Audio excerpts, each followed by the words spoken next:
जय जिनेंद्र दर्शकों, आज की वीडियो में हम साधु परमेष्ठी जी के कर्तव्यों सहित उनके 28 मूल गुणों के बारे में जानेंगे। तो चलिए जानते हैं साधु परमेष्ठी जी के स्वरूप और उनके मूल गुणों के बारे में। साधु परमेष्ठी किसे कहते हैं? जो सम्यक दर्शन, सम्यक ज्ञान एवं सम्यक चारित्र्य रूप रत्नत्रयमय मोक्ष मार्ग की निरंतर साधना करते हैं तथा समस्त आरंभ एवं परिग्रह से रहित होते हैं। पूर्ण नग्न दिगंबर मुद्रा के धारी होते हैं। जो ज्ञान, ध्यान और तप में लीन रहते हैं उन्हें साधु परमेष्ठी कहते हैं। साधु परमेष्ठी के कितने मूल गुण होते हैं?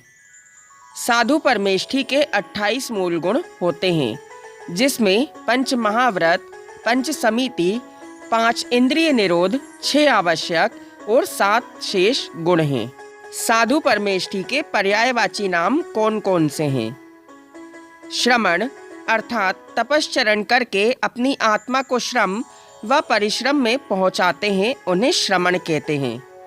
कषाय तथा इंद्रियों को शांत करते हैं, इसलिए संयत कहलाते हैं।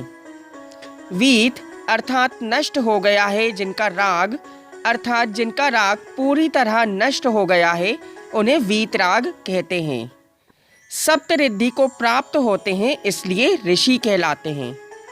आत्मा अथवा अन्य पदार्थों का मनन करते हैं, इसलिए मुनि कहलाते हैं। रत्नत्रय को सिद्ध करते हैं, इसलिए साधु कहलाते हैं। नियत स्थान में नहीं रहते, इसलिए इन्हें अनगार भी कहते हैं।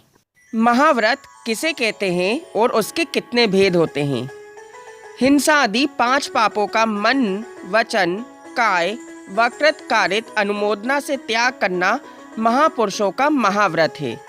इसके 5 भेद होते हैं। इन 5 महाव्रतों के नाम इस प्रकार हैं: अहिंसा महाव्रत, सत्य महाव्रत, अचौर्य महाव्रत, ब्रह्मचर्य महाव्रत और परिग्रह त्याग महाव्रत। समिति किसे कहते हैं एवं उसके कितने भेद होते हैं? सम अर्थात सम्यक, इति अर्थात गति या प्रवृत्ति को समिति कहते हैं। चलने फिरने में, बोलने चालने में, आहार ग्रहण करने में, वस्तुओं को उठाने रखने में और मल मूत्र का निक्षेपण करने में यत्नपूर्वक सम्यक प्रकार से प्रवृत्ति करते हुए जीवों की रक्षा करना समिति कहलाती हैं। ये 5 प्रकार की होती हैं। पहली ईर्या समिति। प्रासुक मार्ग से दिन में 4 हाथ यानी कि 6 फुट प्रमाण भूमि देखकर चलना, ये ईर्या समिति है। भूमि देखकर चलने का अर्थ भूमि पर चलने वाले जीवों को बचाकर चलना है। दूसरी भाषा समिति। चुगली, निंदा, आत्म प्रशंसा आदि का परित्याग करके हित, मित और प्रिय वचन बोलना भाषा समिति है। जैसे कपड़ा मीटर से नापते हैं और धान्य आदि बाँट से तोलते हैं, वैसे ही नाप तोल कर बोलना चाहिए, अर्थात हमारे वाक्य ज़्यादा लंबे ना हो फिर भी अर्थ उनका ठोस निकले। तीसरी ऐषणा समिति। 46 दोष एवं 32 अंतराय टालकर सदाचारी उच्च कुलीन श्रावक के यहाँ विधि पूर्वक निर्दोष आहार ग्रहण करना ऐषणा समिति है।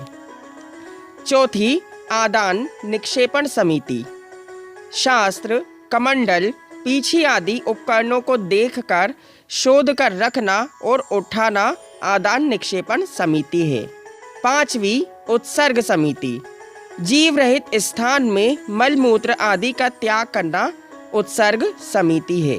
दर्शकों, अब जानते हैं पंचेंद्रिय निरोध किसे कहते हैं एवं उसके कितने भेद हैं। स्पर्शन, रसना, घ्राण, चक्षु और श्रोत्र, इन 5 इंद्रियों के मनोज्ञ अमनोज्ञ विषयों में राग द्वेष का परित्याग करना पंचेंद्रिय निरोध है।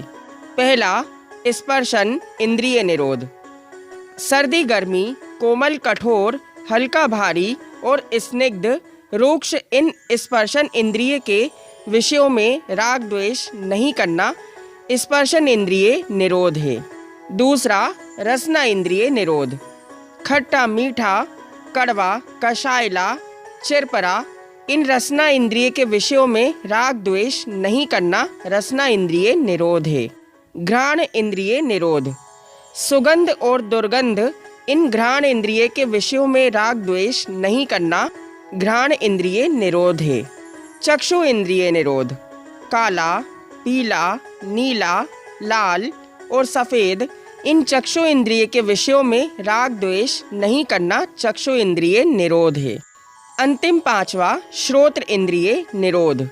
मधुर, स्वर, वीणा आदि को सुनकर राग नहीं करना एवं कठोर, निंद्य, गाली आदि के शब्द सुनकर द्वेष नहीं करना ये श्रोत इंद्रिय निरोध है। दर्शकों, आप जानते हैं आवश्यक या कर्तव्य किसे कहते हैं और उसके कितने भेद होते हैं। अवश्य करने योग्य क्रियाएं आवश्यक कहलाती हैं। साधु को अपने उपयोग की रक्षा के लिए नित्य ही 6 क्रियाएं आवश्यक होती हैं। इनको ही षट आवश्यक कहते हैं। जो कषाय, राग द्वेष आदि के वशीभूत ना हो वह अवश्य है। उस अवश्य का जो आचरण होता है वही आवश्यक है और यह आवश्यक 6 होते हैं। साधु परमेष्ठी का पहला आवश्यक है समता या सामायिक। राग द्वेष आदि समस्त विकार भावों का तथा हिंसा आरंभ आदि समस्त बहिरंग पाप कर्मों का त्याग करके जन्म मरण, हानि लाभ, सुख दुख आदि में साम्य भाव या समता रखना सामायिक है। दूसरा स्तुति। 24 तीर्थंकर भगवान के गुणों का स्तवन करना स्तुति है। तीसरी वंदना। 24 तीर्थंकरों में से किसी एक की एवं पंच परमेष्ठियों में से किसी एक की मुख्य रूप से स्तुति करना वंदना है। यह दिन में 3 बार करते हैं। चौथा प्रतिक्रमण। व्रतों में लगे दोषों की आलोचना करना प्रतिक्रमण है, अथवा मेरा दोष मिथ्या हो ऐसा कहना प्रतिक्रमण है। प्रतिक्रमण भी दिन में 3 बार करते हैं और यह प्रतिक्रमण 7 प्रकार के होते हैं। देवसिक, रात्रिक, इर्यापथिक, पाक्षिक, चातुर्मासिक, वार्षिक, औत्तमार्थिक प्रतिक्रमण जो संलेखना के समय में होता है। पांचवा प्रत्याख्यान। आगामी काल में दोष न करने की प्रतिज्ञा करना प्रत्याख्यान है, अथवा समिति काल के लिए आहार आदि का त्याग करना प्रत्याख्यान कहलाता है। छठवा कायोत्सर्ग। परिमित काल के लिए शरीर से ममत्व का त्याग करना कायोत्सर्ग है। कायोत्सर्ग का अर्थ होता है शिथिलीकरण या रिलैक्सेशन। इससे शरीर की शक्ति शिथिल हो जाएगी एवं आत्मा की शक्ति सक्रिय हो जाती है। मुनियों के बाकी 7 गुण कौन कौन से होते हैं आइए जानते हैं। अस्नान व्रत। स्नान करने का त्याग। साधु का शरीर धूल पसीने से लिप्त रहता है, अतः उसमें अनेक सूक्ष्म जीव रहते हैं। उनका घात ना हो इससे स्नान नहीं करते हैं। दूसरा भूमि शयन। थकान दूर करने के लिए शयन आवश्यक है। रात्रि में एक करवट से थोड़ा शयन करने के लिए भूमि, शिला, लकड़ी के पाटे, तृण अर्थात सूखी घास या चटाई का उपयोग करना और किसी का नहीं। तीसरा अचेलकपन। वस्त्र, चर्म और पत्ते आदि से शरीर को नहीं ढकना अर्थात नग्न दिगंबर रहना। दिशाही जिनका अंबर है अर्थात वस्त्र है वह दिगंबर कहलाते हैं। चौथा केशलोच। 2 महीने से 4 महीने के बीच में प्रतिक्रमण सहित दिन में उपवास के साथ अपने हाथों से सिर, दाढ़ी एवं मूछों के केशों को उखाड़ना केशलोच है।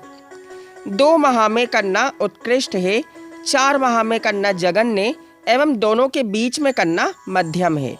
पांचवा एक भुक्ति। 24 घंटों में मात्र 1 बार आहार करना। सूर्योदय के 3 घड़ी के बाद अर्थात 72 मिनट एवं सूर्यास्त से 3 घड़ी पहले सामायिक का काल छोड़कर शेष काल में 3 मुहूर्त यानी कि 2 घंटे 24 मिनट तक आहार ले सकते हैं। छठवा अदंत धावन।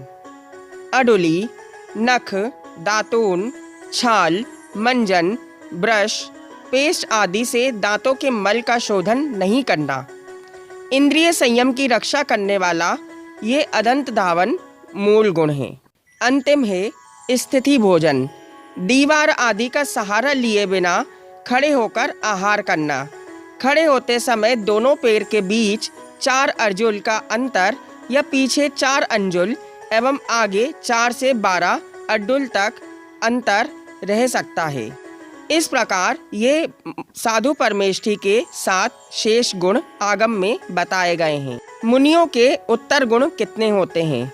मुनियों के 34 उत्तर गुण होते हैं, जिसमें 12 तप और 22 परिचय बताए गए हैं। क्या आचार्य उपाध्याय परमेष्ठी के 28 मूल गुण नहीं होते हैं? साधु परमेष्ठी 28 मूल गुणों का पालन करते हैं।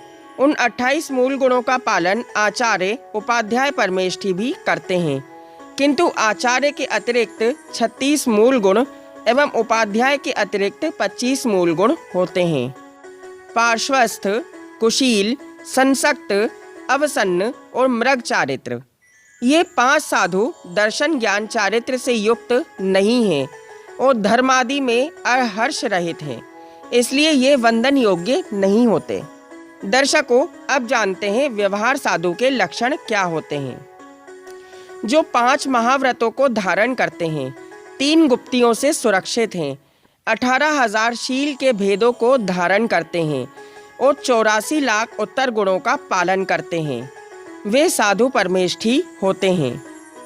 जो 7 तत्वों का भेद रूप से श्रद्धान करते हैं, वैसे ही भेद रूप उसे जानते हैं तथा वैसे ही भेद रूप उसे उपेक्षित हैं, अर्थात धारण करते हैं, अर्थात विकल्पात्मक भेद रत्नत्रय की साधना करते हैं, वे मुनि व्यवहार अवलंबी कहलाते हैं। साधुओं के लिए राग द्वेष जनित क्रियाओं का करना निषेध बताया गया है और शरीर के संस्कारों का भी निषेध बताया गया है। जो मुनि आहार, उपकरण, आवास इनको न शोध कर सेवन करता है, वे मुनि गृहस्थ पने को प्राप्त होता है और लोक में मुनि पने से हीन कहलाता है। दर्शकों, अब जानते हैं निश्चय साधु कौन कहलाते हैं। ये साधु कुछ नहीं बोलते, हाथ पांव आदि इशारे से कुछ ना दर्शावें, आत्मस्थ होकर मन से कुछ भी चिंतन ना करें, केवल शुद्धात्मा में लीन होते हुए वे अंतरंग और बाह्य वाग व्यापार से रहित निस्तरंग समुद्र की तरह शांत रहते हैं।